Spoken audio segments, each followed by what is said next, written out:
ಕಾನ್ಪುರದ ಸಿನಿಮಾ ಥಿಯೇಟರ್ನಲ್ಲಿ ಮಹಿಳೆಗೆ ಲೈಂಗಿಕ ದೌರ್ಜನ್ಯ, ಕತ್ತಲೆಯ ಲಾಭ ಪಡೆದ ಕಾಮುಕನಿಗೆ ಧರ್ಮದೇಟು. ರಣವೀರ್ ಸಿಂಗ್ ಅಭಿನಯದ ದುರಂಧರ್ 2 ಸಿನಿಮಾ ಪ್ರದರ್ಶನದ ವೇಳೆ ಮಹಿಳೆಯ ಪಕ್ಕದಲ್ಲೇ ಕುಳಿತಿದ್ದ ಆರೋಪಿ ಕತ್ತಲೆಯ ಲಾಭ ಪಡೆದು ಆಕೆಯನ್ನು ಅನುಚಿತವಾಗಿ ಮುಟ್ಟಲು ಪ್ರಯತ್ನಿಸಿದ್ದಾನೆ.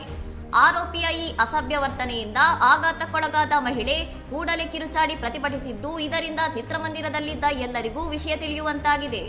ಸಿನಿಮಾ ಮುಗಿಸಿ ಹೊರಬರುತ್ತಿದ್ದಂತೆ ಸಂತ್ರಸ್ತೆಯ ತಂದೆ ಮತ್ತು ಕುಟುಂಬ ಸದಸ್ಯರು ಆರೋಪಿಯನ್ನು ಹಿಡಿದು ರಸ್ತೆಯಲ್ಲೇ ಮನಬಂದಂತೆ ಥಳಿಸಿದ್ದಾರೆ.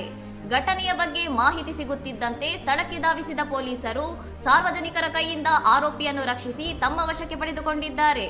ಮಹಿಳೆಯರ ಸುರಕ್ಷತೆ ವಿಚಾರದಲ್ಲಿ ಯಾವುದೇ ರಾಜಿ ಇಲ್ಲ ಎಂದು ತಿಳಿಸಿರುವ ಪೊಲೀಸರು ಸಂತ್ರಸ್ತೆಯ ತಂದೆ ನೀಡಿದ ದೂರಿನ ಆಧಾರದ ಮೇಲೆ ಪ್ರಕರಣ ದಾಖಲಿಸಿಕೊಂಡು ತನಿಖೆ ಮುಂದುವರೆಸಿದ್ದಾರೆ. ಇನ್ನಷ್ಟು ಸುದ್ದಿಗಳಿಗಾಗಿ ನೋಡ್ತಾ ಇರಿ ಸೌರಂ ಟಿವಿ.